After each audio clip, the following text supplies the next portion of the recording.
سؤال بان كويدينيا ولي ما كفكرتي go'aanada aad maanta qaadanayso saameyn intee leeg bay ku keeni karaan mustaqbalkaaga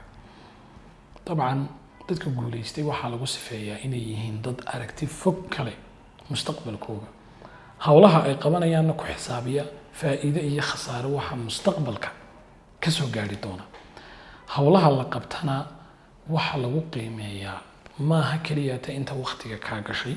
laakiin waxa lagu qiimeeyaa waxaanaad waqtigaaga ku bixinaysay mustaqbalkaaga faa'iido intee in leeg ayuu ku soo kordhin doonaa sida awgeed shaqooyinku waxay u kala muhiimsan yihiin sida ay saameynta ugu kala leeyihiin mustaqbalkaaga qoraagu waxa uu ku sifeynayaa dadka guuleystay inay yihiin dad maanta la joogo samra dadaal fara badan bixiya si ay beritooda u nastaan baynama marka dhinaca kale la eego dadka guul daraystay maxaa lagu yaqaanaa sifooyinkooga waa dad ka fikira maalinta uu joogo inta uu arkayuunba u muuqata taasi markaa maxay qofka dhaxalsiin doontaa maanta uu raaxaysani waa raaxo yar oo kooban laakiinse qofkaasi mustaqbal male beritooda mustaqbalkiisana weligii rafaad ayuu ku jiri doonaa waxaa jira sharci la yidhaahdo the law of forced efficiency marka qoraagu wuxuu leeyahay there is never enough time to do everything you need mar walba ma dhici karta inaad waqti u hesho waxa ay naftaadu jeceshahay inaad qabato macnaha waqti uma heli kartid waqti macnaha ku filan oo imika hadii lagu weydiiyo hawlaha ku yaala iyo waqtiga aad haysatay midkee badan mar walba waxa badan hawsha ka fara badan waqtiga aad haysatayna aad iyo aad buu kooban yahay marka maxaa la doonayaa si aad arrinka ugu gudubto waa inaad hawlaha aad laba u kala qaybiso aad ku xisaabtanto mustaqbalka soo socda hawshani maxaa faa'iido intee leeg ayaan ka dhaxlaya wixii faa'iido leh aad aragto aad awoodda saarto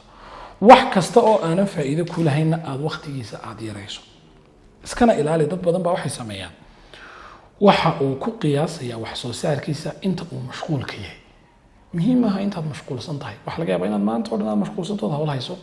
laakiin ayna nafci lahayn muhiimaddu waa nafciga iyo faa'iidada حتى القرآن الكريم كإلهي يوحي إنه يقول لي رجلني ولتنظر نفس ما قدمت لغد نفو لبا حفيرسو وها اكتو وحب بريكو الرأي مركا قفك بريديس سوسعتا أنا كحساب تمين وقف وحويا بلا مستقبلا نرشي سنة أين ولي قد يسبدلي دونين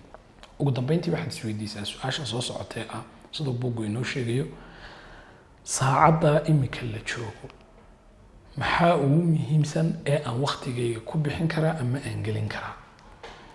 in yar markaad yara fikirteed fikradaha rogrogto waxbaa maskaxdaada ku soo dhici doona muuqaalka imika aad daawanaysa markuu dhammaado wixii maskaxdaada ku soo dhaca ee saacadda imika maanta aad taagan tahay ugu muhiimsan aad waqtigaaga ku bixin lahayd u kac kadibna kaas ayuu mustaqbalkaaga horumar ballaaran ku gaarsiin doonaa insha allah waxyaabaha yaryar ee kale ee ku yaalana waxaad u soo noqon doontaa markaad hawsha muhiimka ah aad soo dhamayso aad baad u mahadsantiin